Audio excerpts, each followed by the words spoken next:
being able to differentiate the difference between the Most High God Yahweh and any other idol that's on the earth. You can't mix this thing. Yeah, the Haile Selassie was praying to the Most High because he said, or Jah is actually another way to know, man. It's a totally different entity. Yep. Jesus Christ, by name, right, is the same Messiah. No, they come with different energy, different spirit behind it. Right.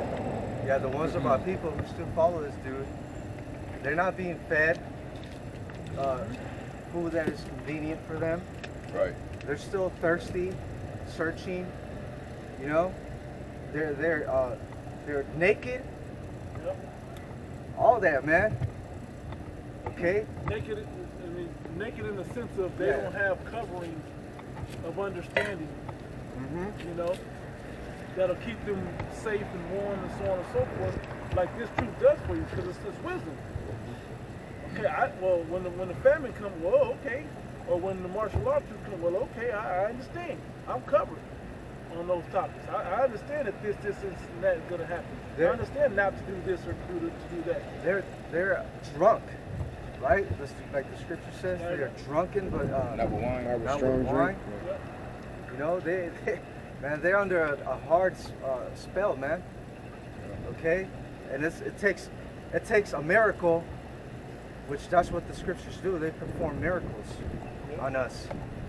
Okay, they're able to get you out of that confusion, like it says, shake off the dust. You know, they're able to rise us from the dead, man. Raise us from the dead. From the graves.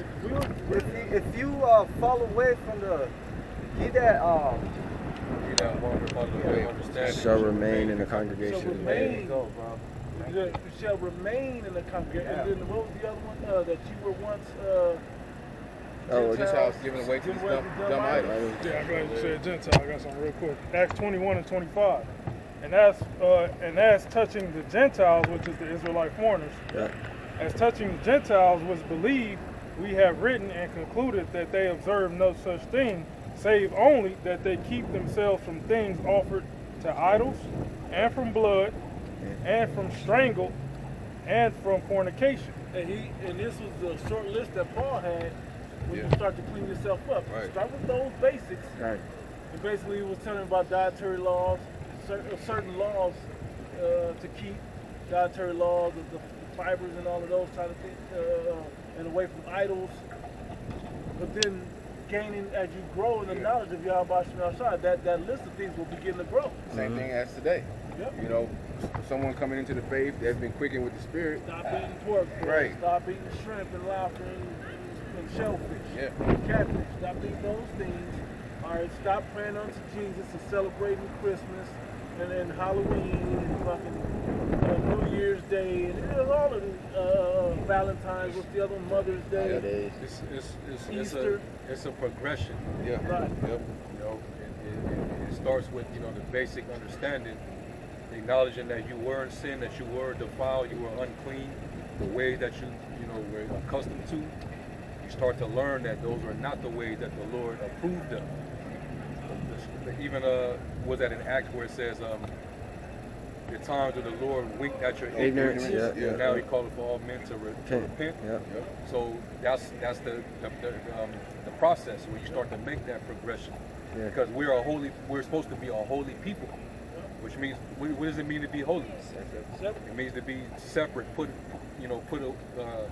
separate, put apart, set apart. Hallowed.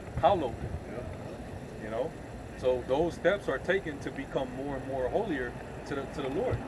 Because I mean, does it not say in Peter, what manner of person ought you to be in all holy conversation and godliness? You know, being holy, because everything else is getting smoked. He's not gonna burn down what's holy. Okay. You know. It was in Romans. Paul said, "For the law is holy and the commandment is holy." Definitely. So you gotta understand that it's important that we get onto those holy things because we're the temple. That's where the holy things are supposed to be at, in the temple. And now we our spirits, I'll say it better that way, our spirits are what's building up the temple, Yeah. the third temple. Okay, that's what we're putting together, the real understanding. That's the real church now. I got a So word. we're dealing with church buildings. It, I mean, all these church buildings now is nothing but idolatry going on in Right. You got, as soon as you walk in, idols. idols, adultery going on in there, pedophilia up in there. Now they're accepting rainbow people in there. So that's not a place of worship for the Most High. It's just a den of iniquity. yeah. Hey, and it's beautiful because the past week, 2 churches on the East Coast, one in Georgia and one in New Jersey, they got burned down after getting struck with a lightning. Lightning. Yeah.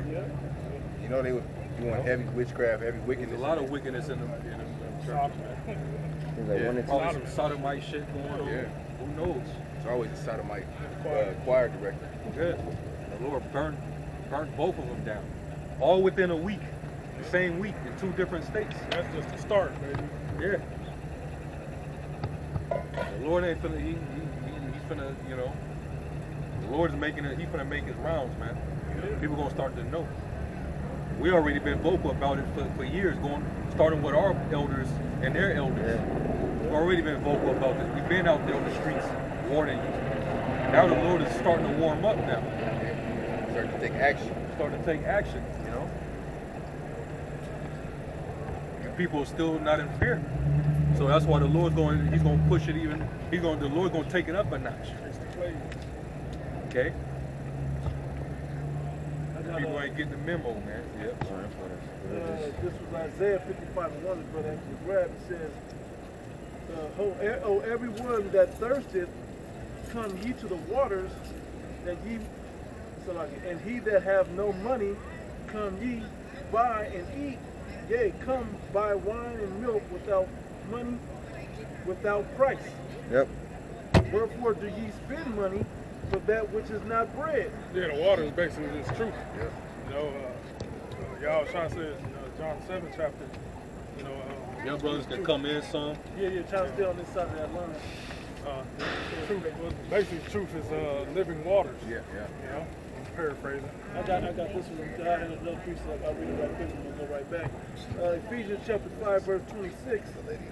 That he might sanctify and that you make cleanse that it never thirsty. with the washing of water by the word. That's it. Right. Putting them two together. Yeah.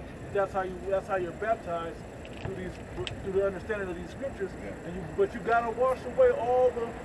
That's why you start as a newborn babe, because you gotta wash away all the previous knowledge and understanding that you believed you had. It was mostly false. Yeah. Some of it will still stick, but all the good stuff, but the bad stuff gotta go. You gotta rebuild it. Like if anything, if you're building a foundation for something, you ain't gotta knock them all down. You just knock the ones that don't work down. Right. Sometimes you gotta move stuff around. Sometimes you gotta make a whole Sometimes you do gotta clean do clean slate. slate, and then start with that cornerstone. Yeah. Which that cornerstone, we're jumping ahead a little bit. It's like I'm doing it, but that cornerstone is Yahweh Shai. So when you get the understanding of who's Yahweh Shai, everything then begins to fall into place. Right. They kind of mortify. You Mortify your members. you gotta cut things off. Let me go back to Isaiah 55, verse 2. Wherefore do ye spend money for that which is not bread? And what did Yahweh Shai say when he was tempted of Satan? He said, man shall not live by bread alone, but by every and word that he proceeded. was fasting 40 days and nights at the time, and he tempted him about turn these stones into bread. Right? So you got to think about it. If he was denying his body of food, what was he living off of? He was living off the word, living off the bread of the scripture. Yeah, spiritual substance. Spiritual substance. Right? It says, He was able to get by the wisdom. You know.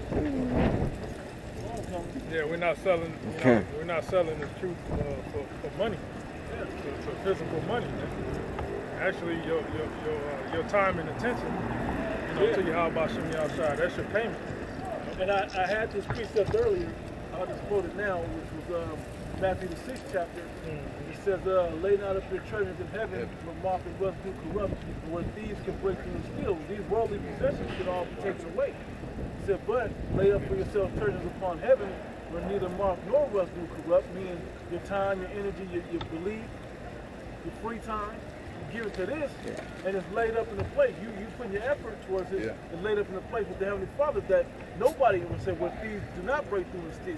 Okay. Okay? Nor moth That's rust correct. corrupt. Yep. Okay? Nobody can take you from that. Where it says, where your heart is, there will your treasure be also. So if you get your mind focused on this is a treasure that will never fail. The economy of the truth won't collapse. Okay. Like the U.S. dollar's gonna collapse. Okay? Things of this world are all gonna collapse. This truth and the belief and the faith and the wisdom is never gonna collapse. All right. Real quick, I'll finish up in Isaiah 55. It says, "And your labor for that which satisfieth not.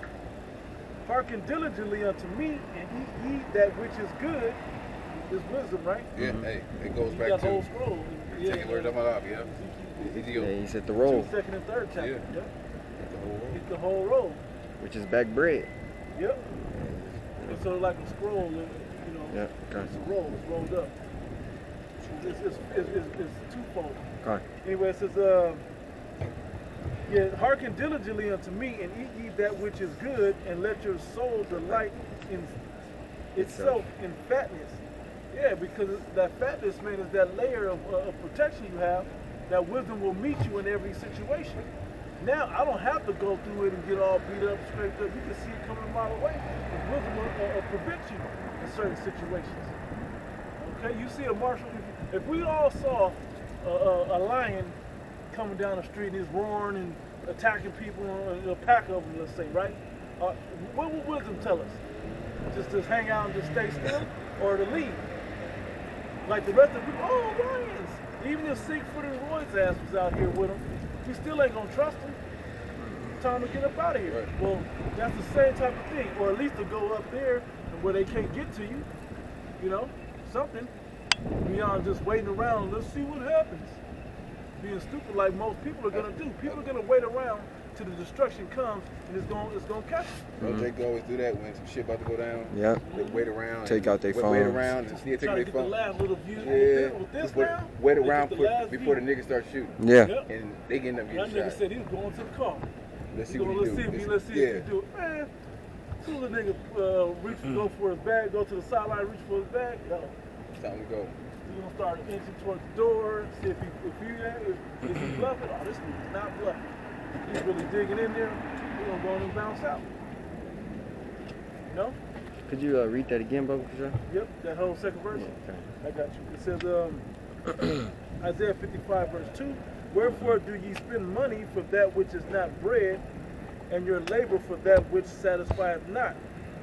Hearken diligently unto me, and eat ye that which is good, and let your soul delight in itself in fatness." Yeah, like the fatness. Because understand, like, animals, when they hibernate, that fatness is part of that longevity. Yeah. You know, because in that fatness is what? The oil.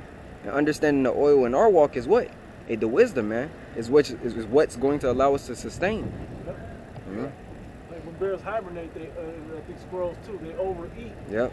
So they have that, then by the time they're all big and heavy and fat, when they go into hibernation, their body's living off of it on low energy. Okay. They ain't really moving. But once the spring comes around, they come out of hibernation, they're back in. Hey, there's people right now worldwide that are called doomsday preppers. Yep. They are prepping for the collapse of society. Yep. You know, which means no electricity, no running water, no food in the shelves, lawlessness, okay, crime, murder, all that. They're preparing for that, and they're stocking up, right?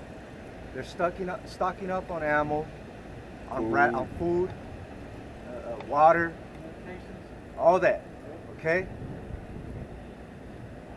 The opposite of that is stocking up on the knowledge, the wisdom, okay? That's what we want to be hoarding right now, because right now it's available, it's abundant. Yep. It's an abundance of wisdom that is available for us to hoard it, to store it, okay? Because we see, hey, a famine of the word is coming, right? And Got you. go ahead. 1 Timothy 6:17 to 19. Charge them that are rich in this world that they be not high-minded, nor trust in uncertain riches,